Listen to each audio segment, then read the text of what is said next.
Are you ready to level up your journey? Welcome to Get On Top, where we dive deep into the riveting tales of self-made entrepreneurs and corporate titans who have scaled the summit of success.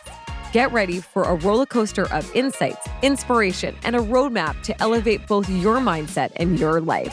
This is Get On Top with Morgan Browne. Colin, welcome to Get On Top. Yeah, thanks for having me. Thank you for being here. Very exciting. I'm so excited. I'm a huge fan of what you guys are doing here in the city, and to all the people that you're working alongside with. For those that are just listening, first of all, where are you from? Where are you from? Like Originally? OG. Like OG, like born and raised? Born and raised. Yeah, it's a little bit complicated. So I was born at Lionsgate Hospital in North Van. And then I think when I was like 6 weeks old, I went up to this mining town on like the BC Yukon border called Cassiar. What? And I spent like my first year of my life there. And then we moved to Hamilton. So I spent some time in Ontario. Beautiful. And then kind of as I started to get into like kindergarten, so 5 years old, moved back to North Van, spent my schooling years, I guess, in North Van, and then the North Shore. Yeah, North Shore, and then spent a little bit of time in Toronto, and then back to the West Coast, as we all do. I'm trying to, because when I see you, I'm like, where are you from? What I'm trying to pinpoint, because you feel so. Your aura feels very like worldly. Oh, thank you. I'm just gonna say it. That's that's what it feels like. Tell me, let's talk about your story from kind of where all of this began. You're this incredible entrepreneur. You are taking massive risks that I'm seeing, everyone's seeing. Where did this all originate from? Maybe start from the beginning of it. Yeah, I'll go way back, and then I'll try and make it quick. Great. But I was fortunate. I had a mentor from like a really young age, and so my uncle is quite a successful entrepreneur in BC, and so kind of as we're growing up and going to family outings with him, like we're going on his yacht, we're going to these crazy house parties that are catered, and so that was a really cool experience growing up, and I kind of knew that like I wanted to be like my uncle, and so when did you know? Young. So I have people tell me when I was like 6 or 7 that I was like, I want to be a businessman, and I don't think I knew what that meant, but I wanted to be like my uncle, and so I got a pretty good head start, and so when I was in high school, in like grade 9 and grade 10, I was begging to go into the electives in grade 11 or 12, like marketing and accounting and stuff like that, to try and get a head start.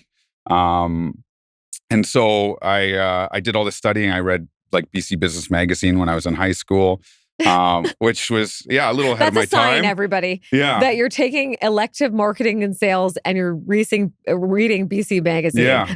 I really, it was what drove me, and I kind of, when I get on something, I really want to kind of be the best that I can at that. So that was great. But then I went to College, now university, to get my business degree. Right. And I kind of did my first year, and I hate to say this, it almost felt too easy. Okay. And that scared the shit out of me. I don't know if I can swear. Yeah, no, it's good. It scared me because I wasn't being challenged. And so I kind of needed to hit pause a little bit and kind of figure out what I wanted to do. So after about a year and a half, I took a break and went traveling. YOLO year. The little gap, like Thailand, Cambodia, Vietnam, kind of, and then I was going to live in Australia. And so we ended up doing the west coast of Australia, and we were going to end up in Brisbane and get a job. And so I did, and that's where I got my first restaurant job. Okay. And I poured Guinness for a couple weeks, and then realized that I love the restaurant industry, and I love the idea of not being in front of a desk 9 to 5. I think a lot of entrepreneurs can kind of share that same mentality, and this whole idea of socializing and creating an experience for people, like a light bulb went off in my head. And so me being focused, and when I know something and I want to do it, I kind of canceled the rest of my trip. We finished, did a quick like 2-week rip up the coast. And then, oh, great. Yeah. And then I went back home. What a fun time. Yeah. And then I went back home to kind of start my career. And so I decided not to finish school and get right into the restaurant industry and got a job at White Spot. Oh, great. Great training grounds for the restaurant industry. They got a great kind of corporate They background. do. And then I did the corporate thing for 12 years after that. So I worked for Cactus Club and Okay. became GM quite young with them. Mhm. I think I was 25 when I got my first restaurant with Cactus Club. And then went through and worked at a couple other locations. And then it took me to Ontario. And so I opened up the first Cactus location in Ontario as the general manager. And that kind of gave me my like background and kind of corporate backbone that helped me kind of get the confidence to do my own thing. Okay, let me ask you, at 25 years old, now being in the position where you're hiring those people for your own restaurant, Mhm. what do you think it was with you that made people give you that golden key to be that GM and to start opening up those restaurants? Yeah, I think like it was the combination of like my love for sales. I Mhm. think that is something that has always motivated me is like the salesmanship side of it. Mhm. And so I was able to kind of go into whatever restaurant that I was working at and really look at it subjectively and see what are the gaps and what are the things missing in order to create systems to make the experience better, which in turn is going to give us sales. And so I think it was just my ability to quickly make change and see improvement, which ultimately led to sales increase, which with a well-run restaurant then leads to profit increase. And I think that was kind of one of the big things. And I think just my drive. I Yeah. think for whatever I lack, I will outwork the people that maybe have a little bit more skill than me. Mhm. And that always worked for me and kind of helped me with moving my career forward. How much has that shifted now? I mean, for the outwork culture, I feel like there's a in the restaurant world. Mhm. Is it still like that? Like from what you were when you were No. just open? Yeah, because No. I want to hear the evolution of that a bit. Yeah, I mean, I think now, like, I'll still be that person, but I don't expect that from everyone else because Yes. I thrive in chaos, and but not everyone's like that. And Mhm. I think that was a big learning for me as as I kind of went through is like you can't expect everyone to work as hard as you. Mhm. No one cares as much as you do at the end of the day. And until you realize that, it can create frustration. But I think now it's working with people and getting them to understand the non-negotiables of Mhm. like what needs to get done, and then training efficiency. I think is the biggest thing. Like how can you maximize your output in the shortest amount of time? And then it's something we talk about at Dovetail right now is work-life balance is super important. Okay. I think it's now one of the most important things that we see, especially with younger managers Mhm. kind of coming up. That's their biggest area of concern is, if I get into management or into a senior level management, does my life stop? And knowing what I was like, Mhm. I don't want other people to be like that. So we train them on how to be efficient and use technology and all these other things that kind of help them have that work-life balance and surround them with good people so that when they have days off, they don't have to worry about things. Right? Yeah, that's a huge part. Your team, the people around you is everything. Mhm. And when you're talking, like, I'm so happy you mentioned Dovetail and that beautiful restaurant that you really took over a space, and now it's like that. When was that not there? Yeah. That's what it feels like. I don't even know what was there prior. Tell me a little bit about you opening up your own restaurant. Mhm. I mean, of course, you were in these incredible positions where you saw it from the ground up. Yeah. You put systems in place. You knew the sales side of it. Now, where was the idea where you're like, I should open a restaurant Yeah. and bet myself on this?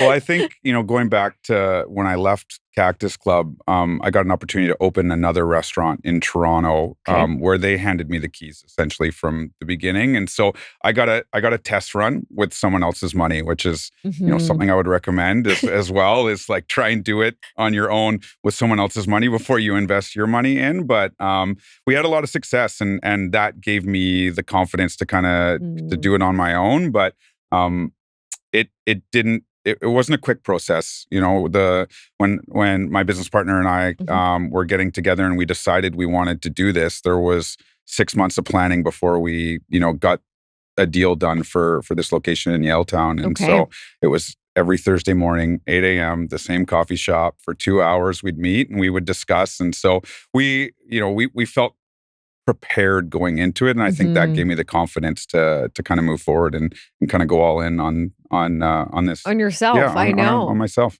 That resonates with me deeply, the coffee shop, because there used to be a coffee shop called Buzz Cafe on the corner of Seymour and, I don't know, Homer Street. And my partner and I, same thing, every Thursday morning. It was a Wednesday, actually. Yep. Every morning before we started our company, we were just sitting there like trying to go through all the different iterations, what could go wrong. And that's when you start to really feel like you get a lot of confidence within the plan, right? Like when you're really 100%. coming together and dreaming. Let's talk about your partnership. So partnership is not easy for everyone. It's probably one of the biggest topics when I'm talking to business owners, entrepreneurs that are thinking about doing something and want to do something themselves, but then they feel like they're maybe missing that part of them that they'll never be able to be great at. Was that a similar kind of scenario with you and your partner? And how did you find your partner? Where do you guys really shine on both sides? Yeah, I mean, I think like for me, when I was thinking about opening up my own restaurant, I don't think I would have ever done it without a chef as a partner. Right. I think that was super important. Chefs are artists; they can be, flighty sometimes and maybe unreliable, and so that's always a worry. You can have a great chef and he can not show up on day one, and you're kind of back to square one. And so having someone that was dependable, reliable, but filled the gap of, a big unknown for me, which is the creative food side, right? Was super important. But also sharing the same values, I think is, in the restaurant industry is, you need to have a well-rounded chef to be successful. Things are so expensive these days, cost of goods, hiring and training employees, the money that you invest in that, like they have to be dialed. So for me and in my partner, they needed to be a great creative, number one. But number two, they needed to understand the business side of it as well, too. Yeah. And the commitment, right? The commitment, yeah, 100%. the key commitment behind it. And you're right, like they are such artists. Yeah, 100%. They really are. And everyone that's listening, I hope you're really hearing that. Like it is a true art when you're sitting down and you're receiving that food. Yeah. Like think about the work and mind that went through it. And then how did you guys get to that point where you were like, okay, let's get into this partnership? Did you go through the necessary steps? I mean, what were the things that you wish you told yourself? Yeah. Or maybe you knew? Well, I think like... because you knew of all of it. Yeah, I mean, right? Partnerships are great until they're not, right? Yeah. And so we did a lot. Thankfully, this was my second round through this. So I didn't say it earlier, but I also own a vegan restaurant as well in Kokomo. And so my partner and I there, same thing, get along great, but we didn't go through the normal steps of proper, contract agreement. And shotgun clause and all that kind of stuff. And, Death and so clause. so just saying. Exactly, 100%. Everybody. So there's definitely like when things come up, there isn't process.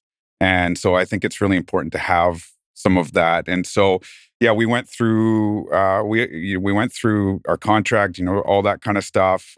We had lawyers involved with that. We also, one thing that I really enjoyed that we did the second time that I would recommend is we took a TAIS assessment. So TAIS. And so it's basically one of those personality tests where they ask you 50 of the same questions over and over and over again, and you just with little, changes in the wording, and it essentially tells you who you are as a person. And it's crazy how accurate they are. And I need to do this with my really partnership cool.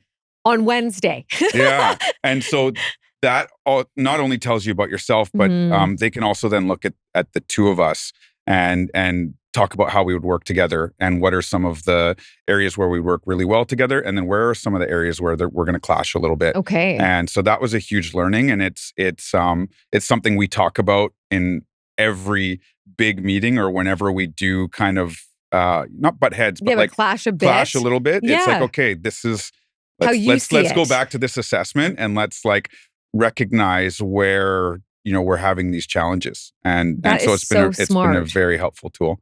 Yeah, your partnership is you're right. It's not great until it's great until it's not. Yes. And having that foresight is so important. I feel when you're talking about your partnership, it sounds like it's, it's very intentional with Mhm. what you're doing with your partner.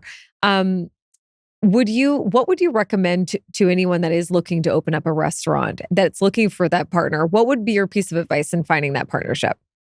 Well, I think like first of all, I think you need to get to know them outside of work. So luckily, Einar and I had known each other for a really long time. We were never close friends, but we Hmm. had mutual friends, and kind of both worked at the same company for a long time, and so we were very familiar with each other Okay. without being friends. And so I think that's definitely one because this is like your life partner. Like Yeah, you're married. I see Einar more than I see my wife, and so you need to get along, I think, is the biggest thing. and Mhm. and so that's for me is like I like make sure that you have a good relationship outside of work before Mhm. you get into a relationship inside of work. I think that Oh, that would be probably my biggest thing. I But then like I that. like take your time, Mm. partnerships or hiring like that, hire slow fire fast kind of thing. Like you got to kind of stick to that. So really take your time. Don't rush into things. And we went through this process a couple times, and it's multiple dinners, and how do they get along with my wife, and Mhm. how do they get along with my friends? Like all those things are super important. Yeah, my business partner came to my wedding and he told me after, it was just to see if who the people were around me were. Yeah, And I was like, "Ah, that's exactly what I would have done. I wish you were getting married at smart, that time." very smart. um, I want to talk about Dovetail. I want to talk about building it from the ground up. What do people not see in the first steps of starting a restaurant? Good question. You're starting another one, Yeah, I you mean, know? I think it's like it was challenging, the unknown, the like setting up your business license and liquor license transfers and the work that goes into that, and you're learning something from net new. And so I think people Mhm. don't see the behind the scenes stress of just like setting up the business to be able to like pass your health inspection, and I think that's like one of the biggest challenges is things constantly change in our industry. Mhm. What's needed for health, what's needed, in terms of being compliant for your liquor license and all that Oh, kind of stuff. You never know, and you don't have enough money to hire consultants because you're bootstrapping your first restaurant. And so I think that's probably the biggest thing is like when you open your first or whatever business it is, you usually don't have a lot of funding. And so no. that access to the right bankers and the right lawyers and all that kind of stuff just isn't there. So you're kind of figuring it out on the fly, and you make a lot of mistakes along the way, and you have to do things three or four times, and they take twice as long as if you just were able to hire someone. But you learn You from that, learn from right? it. Yeah. And then hopefully as you grow, you can start to bring some of those people on to help you to make your life a lot easier. Yeah, Yeah, exactly. trust the professionals. Don't. Yeah, if there's something that you need to learn how to do, and there's someone that's their job, like it's Go it's there. it's worth the money. Yeah. Yes, it is worth the money. That's my take on it too. I Yeah. totally believe that. I mean, the operation is, I've been there. It's flawless. I think you feel like as a customer, you're building this experience for everyone that's Mhm. walking in. What was the concept Yeah. behind the team and the group? Yeah. So I think like we didn't know at first. I think one of the things that we did know is, we looked at kind of the three reasons why you'd go out to a restaurant. So you're either going for the food, Hmm. obviously you've heard the food's great, chef's great. You're going for the service. You've heard Hmm. of, these great bartenders or these great servers, or you're going for the vibe. And so food, service, and vibe are probably like the three main reasons that Hmm. you go out. And we've been in this industry a long time, and we've been in this industry in Vancouver a long time. Hmm. I think there's a lot of restaurants that do two of three really good. Hmm. So maybe you have really good food and good service, but maybe your vibe's not what I would look for maybe on a Friday night for some people, of course. But or the vibe's really good and the service is good, but maybe the food suffers because of that. And so we wanted to create a concept that focused on all three and tried to exceed expectations on all three. Oh, I love that. Yeah. I think you did it. Yeah. You did it. I don't know if I don't have to say you thought. I think you did it. I think the concept creation is so important, especially the vision beyond the food. Mhm. When you're talking about the experience when people come in and the hiring. How can you maybe tell anyone out there, how did you simplify that approach to conceptually creating this experience? Yeah, I mean, yeah, we just like I think to be honest, it was Yeah. a little bit of just like fly by the seat of our I pants for the love beginning, that. right? Like we Yes. didn't we talked earlier about like all the planning that we did at the coffee shop. None of that came true. Right? You know, everything that you try and plan, it never goes that way, right? And I think so being able to just kind of, figure it out on the fly and outwork whatever is coming up Mhm. and just kind of and be able to make quick decisions, I think was probably like the biggest thing to help, maybe not simplify. I think simplifying is maybe happening now that we've done it once before. Yeah. I Like copy paste or yeah, like it was complicated the first it's time, but I complicated. think the second time around, we have a new concept coming up, which is I super know. exciting. So Are you having going to the share it? yeah, of course. Yeah. So we are taking over space in Yaletown again. So Ah, 1165 Mainland. It was formerly Meat, and we're doing a new concept called Bevel, oh which my is gosh. which is fun. What can people expect from that Bevel? Yeah, Bevel's going to be, the sister restaurant to Dovetail. So Dovetail's Mhm. kind of California inspired. So Mhm. we took our favorite things from our favorite restaurants in LA. That's what we did at Dovetail, and now this is going to be New York. Oh, And so our two favorite places to kind of go and travel right now for the culinary side that's close to home. So this is going to be it's going to be a sexy room. can we anticipate like some pizza? Yeah. That's Okay. pizza's going to be part of the menu. It's going to be the anchor of the menu, but we're not a pizza restaurant No. by any means, and so but. My partner Einer has been working on his pizza recipe for years. I think he's on like dough rendition number like 100 and Oh my something, maybe even more than gosh. that, to be honest. And it's like hydration by like half a percentage, and we've really been playing around, and that's a really fun R&D kind of thing to do, is go and eat pizza and all that kind of stuff. And so that'll anchor the menu, but then we want to try and elevate it a little Okay. bit around that. And Mhm. so shared plates, and then more that like steakhouse style proteins and sides that we do at Dovetail as well. But Oof, yes. but yeah, Some picking from pasta. some of our some pasta as well. Picking from our like top 8 restaurants in New York. There's some really cool stuff happening there right now, Oh, and yeah. we have a trip in a couple weeks to go and eat and try a bunch of restaurants and kind of start working on It's that R&D, food okay? It's concept stuff. R&D. Yeah, it's exactly the That's best the type of pro. R&D. Yeah. You're mentioning Yaletown again to me. First of all, thank you for Mhm. bringing it back to Yaletown, because I think for so many years it's kind of gone and then it's come back and it's gone. What goes through your mind with that process of like putting your whole stamp in that community? Mhm. Like, what are you thinking about? Yeah, well, going back to Dovetail, like we didn't think of Yaletown. We were looking at other places, and it wasn't really on our radar, to be honest with you, until we saw the space. And when Okay. we walked into the Dovetail space, I don't even think we made it to the front door before we knew that. Einer and I looked at each other. We're like, "This is it. This is the one." And so Wow. we didn't think it was Yaletown for our first, and we knew it had to be Yaletown for the second. And Mm, so it's having its moment. It mhm, has for a long time. I mhm. think that the good restaurants in Yaletown have always been really successful.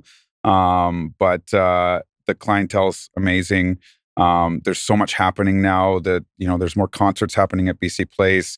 Mhm. The Canucks and the Whitecaps and now Everything. lacrosse and all that kind of stuff. And so we love Yaletown because it's got great clientele. It's busy all the time. It's got great walking traffic, Mhm. and we've been able to crack the lunch code in Yaletown as You well, which is hard have? to do. Yeah, so that's been another huge success for us because typically lunches in Yaletown are quite slow, and Mhm. and um, You're it's bringing it been back. we're bringing it back, and Yeah. and so we love the idea of being able to play off of each other and being able to communicate and hopefully enhance the guest experience by if we have a long wait at one restaurant and not at the other, well, let's get them over to that restaurant.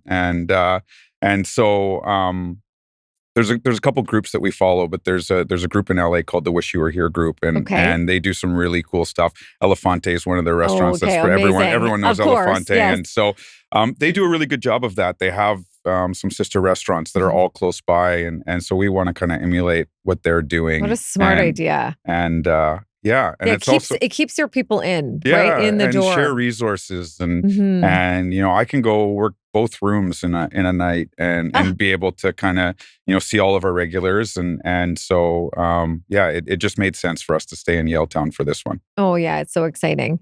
I mean, I feel like everyone is going to really just be in that little corner of Yaletown, which is good. Yeah. We talked lately about what you're doing for your culture. What's your leadership style? Yeah, my leadership style is definitely like lead by example. And I'm more like on the fly. So I'm let me grab you by the shirt. Let me pull you over here and show you what I'm doing and kind of give you some guidance as to what I'm seeing. That's always been my way. I'm not the like sit down at a table and let's go over your 90-day plan kind of person. So I surround myself with that to kind of fill in that gap, because some people do love learning that way. But I'm constantly looking at every little piece of the business subjectively. Ooh, yes. And there's always something going on in the back of my head. Is this the most efficient way to do this?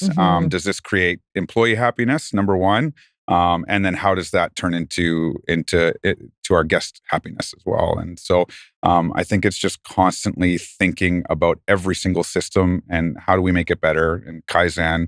Business. Kaizen, we love it. Yeah. And then let me drag you along with me so that you can learn how my brain works. And that's always been my leadership style. You talked a little bit about that formula of having a really healthy culture.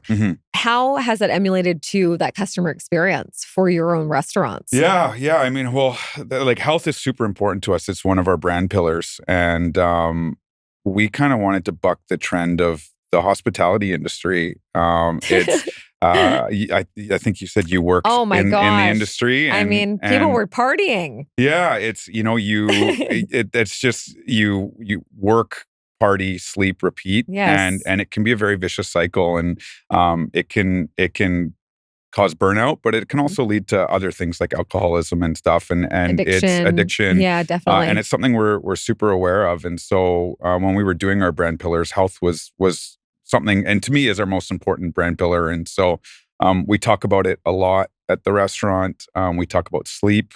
We talk about being the first person to leave the bar if you're going out. We give benefits to our full-time employees. We keep greens behind the bar, so our staff they can get the like super greens, and so it's like middle of the shift, everyone's like scooping their greens. I need to do that for you. Shaking behind the bar. We keep protein as well behind the bar for the staff. We're doing the sun run this next Sunday. There's a quarter of our staff are signed up for the sun run, which is a lot of fun. We do team workouts and stuff, and so I think because of that, it typically leads to happier employees. They're not as tired. They feel better about themselves. They have more energy, and that's always been, to me, is the formula. It's kind of backwards, I think, of the way a lot of companies think, but happy employees typically means happy customers, because they want to do right by you. They come in and they're having a good time, and they feel proud about where they want to work. So they're going to give a great guest experience. And if guests are happy, then word of mouth, obviously. And then that's my job after that, to make sure it's profitable, right? Are we bringing in the right product? It's our labor targets. What are they? And, are we driving the other metrics that we the little things in the restaurant industry, because it is such thin margins. Yes. So I'm very diligent about that. You have to be. But as long as the staff are happy and they're creating a great experience, then that typically means profit, right? And I think a lot of companies think profit first, and then it's the customers, and then it's their employees. And I flip that upside down. Yeah, you're definitely more of a bottom up structure, which is it's so refreshing to hear in the restaurant business, because I obviously know the other way around, and you've been in many of them. Yeah. But you're still keeping audit of all of the main lines, right? The revenues, the expenses, and everything that comes with it. How do you feel like that's creating, I'm just curious, more of a career-driven restaurant employee? I think so. Because, Yeah. I would think that it would actually keep them for longer and retain them longer. Yeah, 100%. Right? Yeah, for sure. I think, like or is there a time frame that you get them for still, or is it? Yeah, well, I mean, I since we're growing, Yeah. 100%. Like, I think there's a lot of people, as we kind of announced this new opening, there's a lot of people that have come out of the woodworks that are, like, hey, I want to be a part of this. I would love to be the bar manager, and so yeah, I think we are creating careers right now, which is super exciting. So exciting. Yeah, it makes me so happy to know that, and we haven't had a lot of turnover in our management team lately. Yes. That was probably one of the biggest challenges and one of my biggest learnings opening at the beginning of Dovetail. I think I rushed into it a little too quickly. But now that things have settled, we have a great team. Makes my life easy. But a lot of these people want to have careers with us and want to grow and are interested in, the potential HR role that comes from having 3 restaurants, or maybe an accounting role that comes from having, multiple locations and stuff. And to me, that's really exciting. Yeah. But not everyone has to be like that as well, too, right? No, you're like, your point of having that management, I think a lot of it's like, you're just kind of trial and error anyways, but it sounds like you got there now and you have that formula to continue it, which is great to hear. Yeah. And people will just be drawn to you naturally because of all your pillars that you've created. Was that hard to create those pillars? Did you know them, or were you just kind of like? No, I think a little bit of trial and error, but they came pretty quickly, to be honest with you, right? Yeah. And so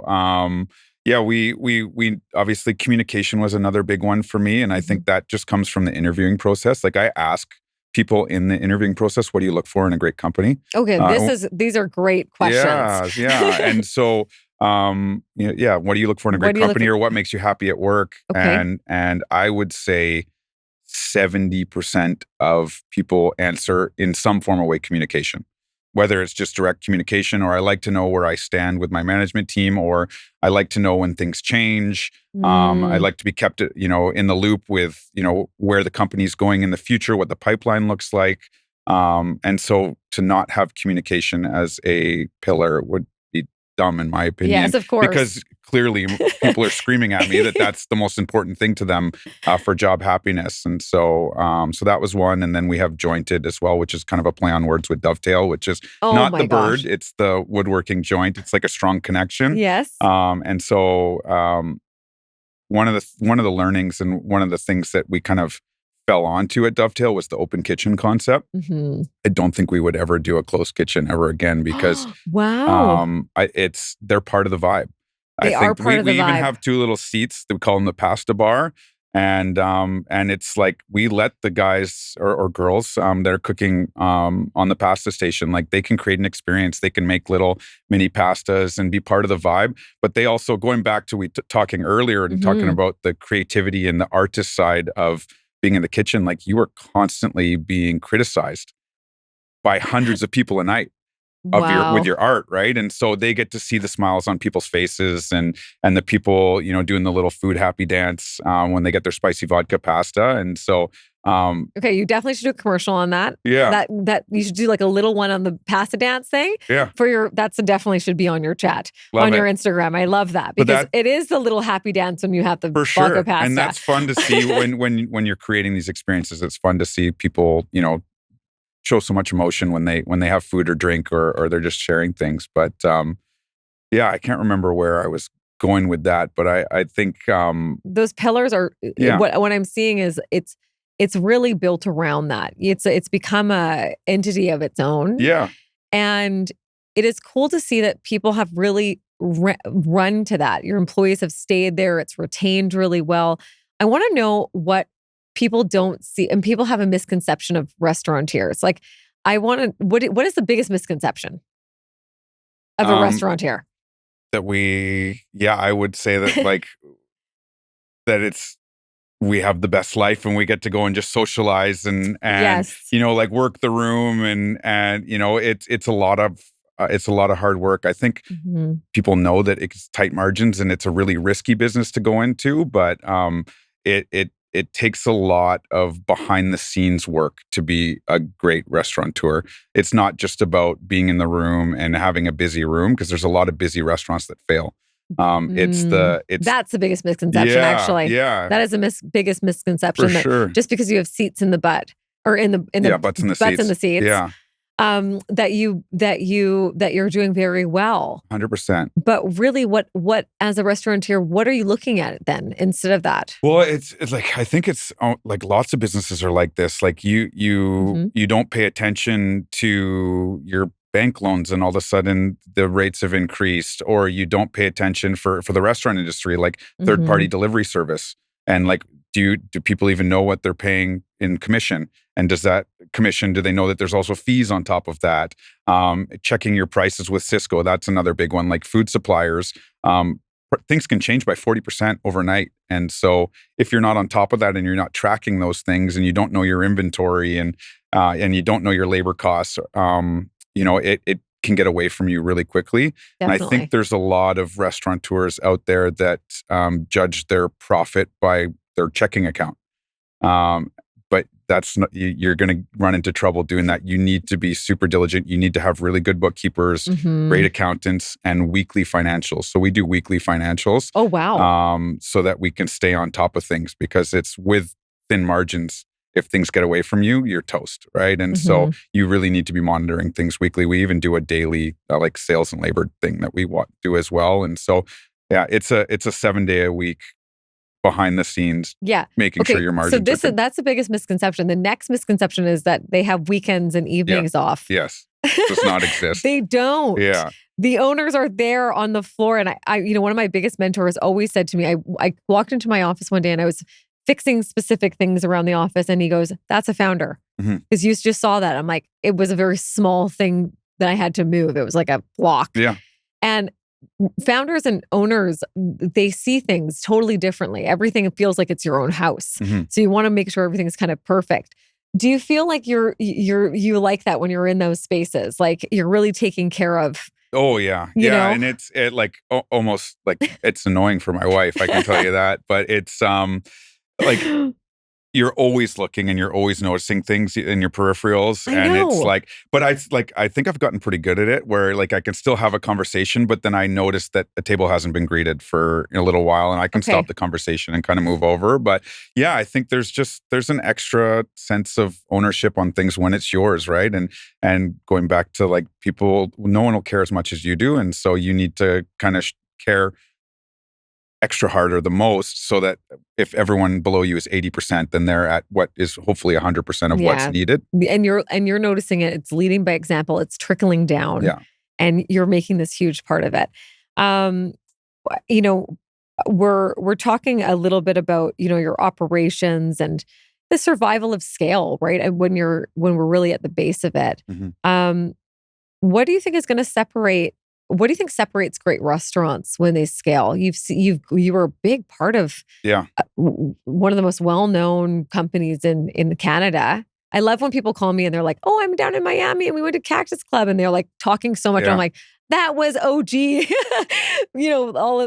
but they're getting the same, space. What is making them so successful in scale? And what are you going to take that to your next restaurants? Yeah, I think there's a couple things. Like first, like you just hire the best people possible. And we brought in a director of operations with one location. And so I think that was definitely like, we wanted to have the best people. And if the best people come across your desk or you get opportunities to bring them in, get them in. You may not be able to afford them with the one restaurant, but you want to grow into that. And so I think that's something that Cactus did a really good job of, or, some of these other big corporations that grow really quickly, is they were able to find and retain the best people in the industry to help them grow. Because I think that can be the other side of it, is when you grow too fast and you don't have the stability and the people there to help you do that, it can kind of dilute your concept pretty quickly, or dilute what you're trying to do. And so that would be number one. Okay. And then consistency. I think that for sure, like there's a reason why McDonald's is the biggest, food brand. It's because you can get a cheeseburger here, you can get one in Montreal, you can get one down in Japan. In Japan, and maybe a little bit different in some areas, but the consistency's there. The Big Mac is going to taste like a Big Mac everywhere you go, and so that's something that's really important, because if someone comes to your restaurant and they have something and they love it, and then they come another time and it tastes different, then that creates uncertainty. It's And that's done. the worst thing that you can have. Uncertainty is in the restaurant industry is a death sentence for sure. Yeah, you're looking, whenever you think about a restaurant, the first attempt to the restaurant, like especially when everyone in Vancouver are major foodies. Mhm. Everyone's out and they want to go to the latest and greatest restaurant. And they sit down and that first initial reaction to it is going to be the long-lasting stand in that customer's mind. Is there anything different that Dovetail and your team does for that experience that, is there a secret sauce? Yeah, I Give me mean, your I secret think sauce. it's like celebrating, and I love that. I think that's the biggest thing is like we do like little cards. So whenever someone has a reservation with a special occasion, it's a handwritten little postcard that we do, and so that gets left on the table.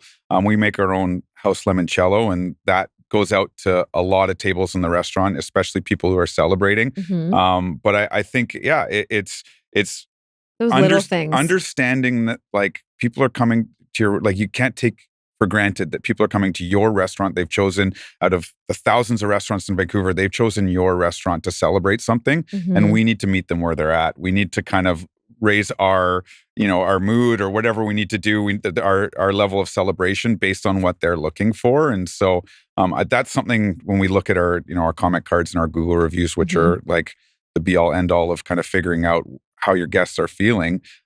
That's one of the biggest things I love to see, and something that we get a lot in our reviews is people talking about coming to Dovetail to celebrate and how great that experience was and how friendly the server was, and they made them feel special in their evening, whether it's an anniversary or a birthday. We kind of find little special ways to celebrate with them. Oh, I love that. And that's been part of the secret It's sauce. magical. Yeah. Celebration. I love. Yeah, you I want to think feel that's special. that's a nice thing to tie yourself to. Celebration, because Yeah. you think about all the places that I don't know. Growing up, if you ever went to the same restaurant every single time Mhm. with your family for that celebration, Yeah. that's I still do that with my own kids. Yeah. My next one should be Dovetail. Please. That's what I'm doing. Yeah. I'm gonna be that will be my celebratory dinner. We'll have a little card for We'll have you a on the little card, table, and I'll take the limoncello some for sure. limoncellos.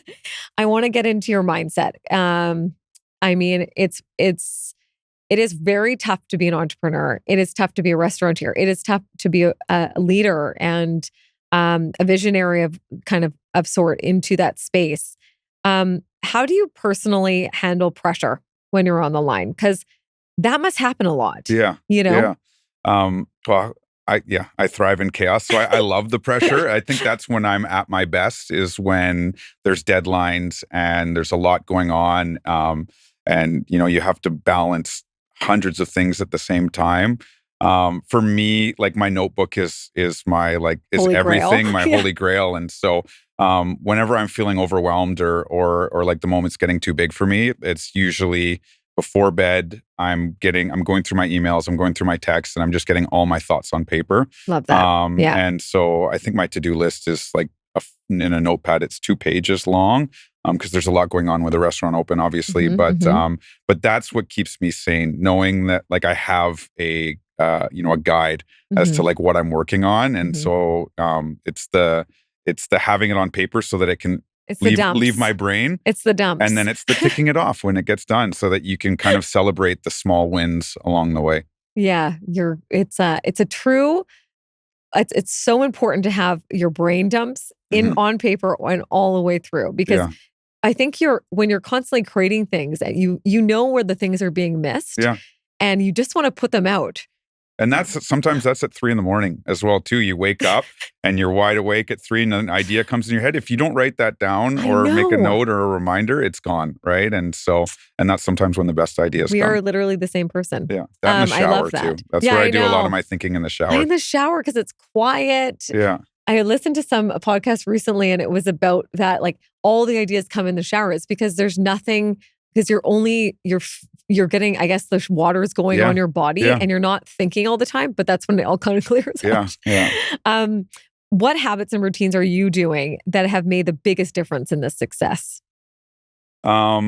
Yeah, great question. I think like sleep, number one, like Okay. focusing on getting, Even with a newborn, yeah, even with a newborn, we're blessed with, a he sleeps really, baby really boy. well. I Oh know my some people will gosh. probably hate me for saying that, but, yeah, he's been it's been great. Oh, Yeah, one feed a night oh and my sleeps for gosh. 8 to 12 hours every night. So I am getting my sleep. And I think that's like, just taking care of yourself first, I think is the biggest thing. And so I've been on a big health kick lately. So making sure I'm getting enough sleep, making sure I'm walking, getting my 10,000 steps, and setting myself up for success, Hmm. I think is probably the most important Hmm. thing. But then I think it's just you have to staying organized is the other thing as well too, right? And so having your notepad, making sure your inbox is being cleared, Oh yeah. and it kind of helps you stay on top of everything, or else you're going to go crazy. You go crazy. Yeah. Most people, I've noticed, top 10 to 1 to 10%, specifically 1%, that is so important. All what you're saying, Mhm. just having that habit, having that routine. And then if you miss it, you kind of feel like your intuition line, your decisiveness changes, right? Mhm. Because you're not as clear. Mm. So hearing that is so true. Obviously, going from corporate now to owning your own, being an entrepreneur, what does success look like for you now? Yeah, I mean, we have some goals. Like I don't think we need to get to 30 locations and have that kind of stuff. I think we want to stay lean is Hmm. something that's really important to us. We don't need a big head office, but I think 5 locations, maybe $50 Beautiful. million in revenue is like a target for us. That would be step one, Hmm. and just kind of setting our business up.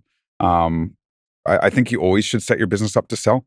No Hmm. matter what you do, you should always have things organized that if the right person comes along, that you're set up. And so, yeah, for us, it's growing to 3 to 5 locations, having a small head office team, and then we talked about it earlier, but I think just like having other people around you have successful careers and be able to afford homes in Vancouver, Yes. and like that success to I me know a is like, couple realtors. yeah, I'm just but joking. like dragging people along with you, and Hmm. creating livelihoods for hundreds of people, that at the end of the day is success. And then going back to the health, like having a culture of multiple restaurants where our brand is known for being the healthiest restaurant brand in BC, and creating a legacy with that, and maybe changing the way this industry is a little bit with partying and all that kind of stuff. I think What an that initiative. that to me would be the ultimate success. Oh my God. That's such a movement too. And I definitely see it for sure. Um, I would do want to ask these questions, and because I think a lot of people are, in that mindset. Maybe they're 19 years old and they're like would love to do what you've done in your incredible small stint Hmm. of your career so far. If you could rebuild everything like from scratch, what would you have done differently? Or would you have done anything differently? Yeah, I mean, no, I think everything that happens for a reason, and it's a learning experience. So I don't know if I would do anything differently. I'm happy that I've learned from my mistakes along the way. I think is because I think if you don't make those mistakes early, you're going to make them later in your career. And so I am a true believer that everything happens for a reason. And Hmm. so when I'm opening up my first location at Kokomo, and where I'm in a shell of a restaurant, and I'm trying to be the first aid first aid officer, and I'm freezing, and I'm going home, and I feel like I'm going to want to cry every night that I'm going home, like that. Yeah, I would do that differently. I would have hired a proper GC and all those things, but Hmm. because I went through that, Dovetail's build was so much easier, and now Bevel's build's going to be even more, Yeah. even more efficient. And so, yeah, I think you really have to be self-reflective, and you need to look at everything you do and learn from your mistakes. And so, I think that's why these big failures that you have as an entrepreneur are more valuable than the wins that you have, for Oh, sure. definitely. Yeah. So other than Bevel, obviously Bevel, that's a Mhm. huge kind of push for what you're working on, what you're excited about. What are you excited about most in that? Yeah, I think there's always that doubt, is Dovetail a one-off? Is How do you handle that did doubt, Colin? yeah, How do you handle that? a lot of self-talk and but Yeah, so true. I think we're excited to like have more proof of concept and Cool. like really put our stamp as a group versus just a restaurant. I think is I think that'll be great. And then I think to do pizza. That I'm was so excited about this. that was part of the original Dovetail concept with was pizza, and it was a blessing in disguise that we couldn't do it at the current location. We just didn't have space. There No. don't have a walk-in cooler at Dovetail, believe it or not. So Is it a small kitchen? it's tiny. Yeah. It's funny because it feels so big, but it may be because it feels like there's so much passion coming from from the kitchen. But what you see is all you see. Like we have one little prep table in the back. There's 3 stand-up fridges. It's for the volume that we do, our prep area should be 5 times the size. And so we have to get deliveries 7 days a week. And so we've been working on these pizza recipes for the longest time. And it's I will be your taste it's going to be a testing staple. group. Yeah. And so I truly believe that it's going to be the best pizza in the city. And Did we get that, yeah, guys? you can call Did me. we gal it out? Clip that. But I think that's the thing that one of the things that we're most excited about is to be able to share Einer's Pizza with the city. Oh, there's a Einer. lot of hype behind it right now. I've heard this. I've heard he this. has quite the Instagram following. I mean, what an incredible piece for yourself, and I cannot wait to just continue to follow that success for yourself, like the whole group. Colin, yourself, Einer, the whole team, Jen, everybody that is giving their passion to this project. And I know this is going to be a part 1 because I feel like, there'll be another part 2 coming up. But I'm going to do some like rapid fire on you. Mm-hmm. Are you ready for I'm it? ready. Yeah. Okay. Yeah. Okay. What's one trait every great operator must have? Tenacity. Oh, isn't that the truth? Yeah. Tenacity and tenacity. I'm going to get a shirt made for you on that. Hire fast or fire fast? We talked about fire fast. Hire slow. Yeah. Hire slow. What kills a restaurant faster? A bad food or bad culture? Bad culture. Mm. Yeah. Yeah, I think restaurants can get away with okay food. You can't get away with poor service or rude service. That's I think people will come back and try a restaurant a second time, give them a second chance if the food was a bit of a miss, because it could just have been an off night. But if you get a rude server or the front door experience is poor, you're not coming back, and you get ridden off so quickly. And if it happens early in the experience, it doesn't matter how good the food is, they're not going to think it's good. So, oh my gosh. Yeah. If you're not eating at your restaurant, where are you eating? Elisa Steakhouse. I mean, it's such a simple answer because they were just awarded one of the best steakhouses in the world, but they're neighbors of ours. We love what they're doing over there, and it's good healthy food. Do they come to you? I'm just curious.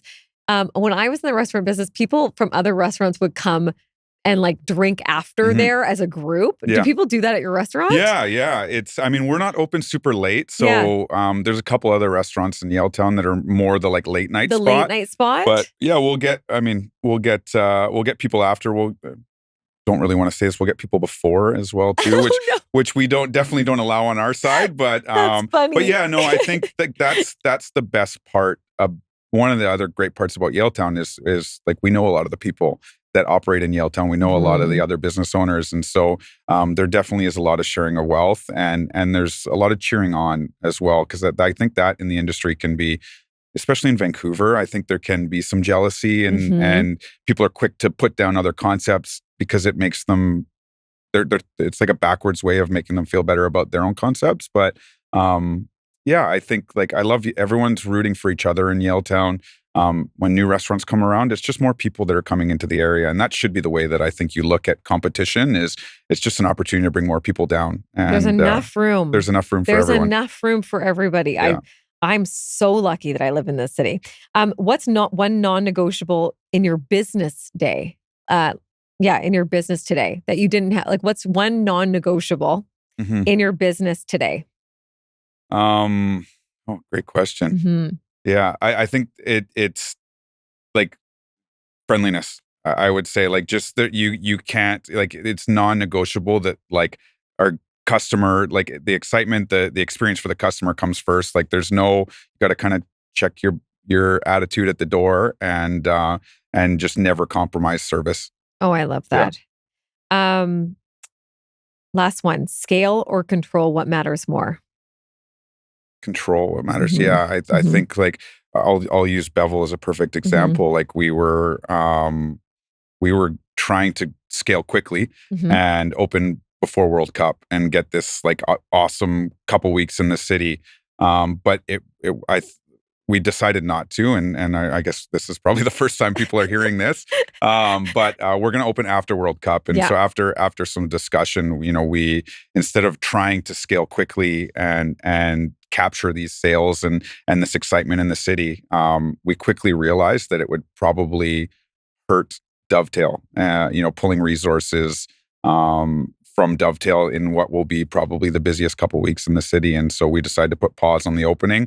We have a long time to build Bevel, and let's take that opportunity to train and develop our team from Bevel at Dovetail, bring in extra managers, have 2 general managers, 2 chefs working so that we can kind of start. And so I think, scaling too quickly is a very dangerous thing. Oh my God. And so there needs to be process in how There you do needs to be that, process. and you have to do it methodically. Yeah, with systems, it's very important. Having that strategic plan set so you're Yeah. ready to go, Yeah, right? systems it's an interesting thing. Like, so that's one thing I did want to talk about today because it's something that I learned very recently, and I'm going Okay. to butcher this saying, but Okay.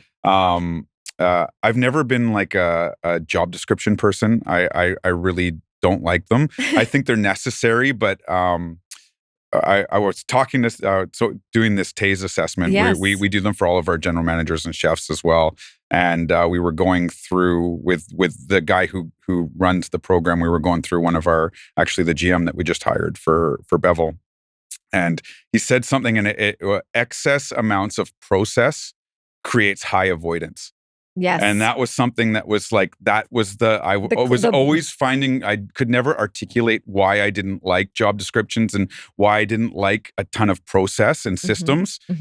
Is because I think it allows people to say, well, that's not in my job description, or like that wasn't in the checklist, so I didn't do it. And being an entrepreneur or being an operator, like you need to live in the gray. You do And you need to live in the gray. constantly be looking at the curveballs that are being thrown at you. And so when you have too much process, and when there's too many checklists and too many guidelines and too many job descriptions, it creates avoidance because it's an easy out for people to not take responsibility on things. Oh my gosh. That was a huge learning for me a couple of weeks ago, and it's something that we talk about a lot now with our management team. Do you feel like you're talking to preaching them about adaptability? Is that kind of what Yes, you're saying? So exactly. the processes are this way, they're meant in gray in space. Yeah. But you have to be able to adapt to FIFA. Yeah. You exactly. might have to adapt to 3 of the people being sick on a bad day. 100%. Like it is really, you're right. It's this kind of entrepreneurship. We are thrown so much. And if we're not around that team that can kind of adapt, then it's more challenging for us to continue to move that needle, right? Yeah, and that's kind of I think the magic with Dovetail is like we have these operators that have this corporate backbone, and so there are systems in behind the scenes that make sure that things move well, but we allow everyone to be individuals, and that kind of creates that like more of the independent style, and it's something our staff love. The dress code that we have is they can be themselves. You can be as quirky as you want to be. It doesn't need to be scripted and very corporate. And I think that's the fun thing, and the thing I love the most about going from corporate to now doing this on my own is allowing people to be individuals. And for me, and going back to this like excess Rigid. process, Yeah. it's like, here's the 7 guidelines that we have, and here's the end goal. You figure out how to get there, and as long as you get to that end goal, I don't care how you did it. That's up to you. And if everyone's different, then it creates fun, different experiences when you come in. So it's not the exact same every single time you come in from a service standpoint. Right? And you learn something. Yeah. You learn something along the way. I think that allows you to adapt, but you can innovate off of what other people are doing and build off of it, 100%. which you guys are doing so beautifully. Yeah. And pick other things. There's people that come from other restaurants that have better systems. Like, by all means, like, tell me what I'm doing wrong. And, and yeah, if you've done it differently and you think it's more efficient the other way, like, speak up. Yeah, checklists become very tedious. We want them there Yes, they're to important. make sure they're good for standard. But Yeah. after that, I think if it's memorized, continue to do whatever you got to do. Yeah, just share the end goal and people know how to get there. Oh my gosh. So we are going to be watching for Bevel. We are going to be coming to Dovetail. Colin, thank you for being on Get On Top. I appreciate it. Yeah, and we'll have to definitely hang out in this new space. I'm so excited to eat your pizza. And now that I know it's going to be the best one, I'm just going to be waiting outside. It'll be like, will people be able to take out? Yeah, for sure. Okay, we'll do take out. Yeah, I think it's you'll be able to. Yeah, for sure. It's going to be New York style, right? New York style. That's the thing. And dine in, take out. We'll have it all for sure. I have one last question, and just curious about this is how influential are influencers for your people coming in now? Yeah, I mean, a question. I think it's important. We've never done paid marketing ever. Like we have people that are happy to post and I think we recognize when they do and we thank them and stuff, but we've never really done the paid side. But I think I think each business is different, right? And I think the tough thing with us when you're in it is when people have been paid to do it, and so it seems a little disingenuous a little bit. But influencers is important. The social media is super important to us, and the way we interact in our brand and our message and the feel of our social media is really important. But we've never been like big influencer kind of trying to get people and pay for them to come down and stuff. It just hasn't been part of our DNA. But I was so interested in that because I do so much where should I go for Friday night on TikTok. Yeah. Well, and that's it's amazing. It's and then I'm like, oh, but now it's I just asked Tamar, but basically I don't know. And I feel like that's a huge part of the restaurant business now. It's really changed and it doesn't have to be an influencer. It can just be a person's quick. Yeah. And we've had huge success from that, right? And even from the influencers the the strawberry milk mobs of the world, they love Dovetail. They love you guys. Yeah, and so but that's been all natural, right? That's just a genuine they've come in, they've had a great experience, and we're very lucky that they're willing to share that on their social platforms. But it's so exciting. Well, we're cheering you on. Thank you. I can't wait. Thank you, Colin, for being on Get On Top. Thank you.